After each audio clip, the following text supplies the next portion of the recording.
দিচ্ছে না কেন, মেয়ে দিচ্ছে জাল। আর গ্যাসের হালটা দেখো চারিদিকে ছিটিয়ে কি করেছে। আরে আমি নতুন রান্না করছি তো ওরকম হবে না। কাল সকালে মানে এটা চটে ঢেলে দেবো, এখন জাল দিয়ে রেডি করে রাখছি, সকালে হুটোপাটা করে হয় না। হয়ে গেছে আমার এটা রেডি, যেমন মেয়ে করছে। তো বন্ধুরা আমি এখন ফুটি তৈরি করব। এই যে পাকা পাকা ফ্রেশ আম নিয়ে নিয়েছি, আম খারাপ হলে হবে না, এই যে ভালো ভালো আম নিতে হবে, তাহলে ফুটিটা করে থাকবে বেশি দিন। আর একটা কাঁচা আম দিতে হবে ওর মধ্যে, তো আমি ওগুলো কেটে পিস পিস করে কেটে নেবো, নিয়ে ফুটি তৈরি করব, তোমাদের দেখাচ্ছি ফুটি তৈরি করে। তো দেখো বন্ধুরা, আমি পাকা আম নিয়েছি, একটা কাঁচা আম নিয়েছি ফুটি করার জন্য। এই কাঁচা আমটা কালার চলে এসছে যদিও বা, তবুও কাঁচা আছে। আর এই পাকা আম আমি এখন এগুলো ফুটিয়ে নেব। তো বন্ধুরা দেখো, আমি এই জল দিয়ে দিয়েছি,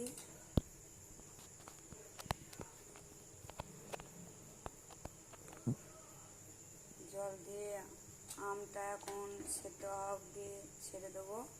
মানে এগুলো তো নরমই আম, আর কাঁচা আমটা যতক্ষণ না সেদ্ধ হবে ততক্ষণ ফুটাবো। ফুটানোর পরে কেরামি তৈরি করতে হবে চিনির, তারপরে এটা পেস্ট করে নেব।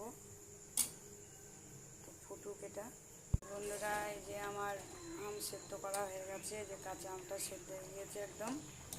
তো আমি এর মধ্যে আর 1 গ্লাস জল মিশিয়েছিলাম, এটা খুব গাঢ় লাগছিল বলে, এটা তো পাতলা হবে।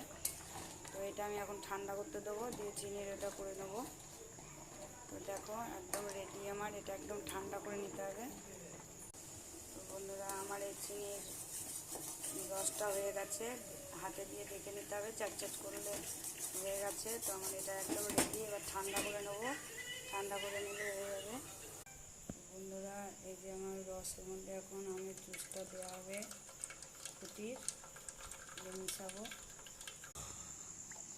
বন্ধুরা আমার ফুটি রেডি, একটু গাঢ় হয়েছে, না আর একটু ইয়ে করতে হবে, চিনির রস করে একটু দিতে হবে।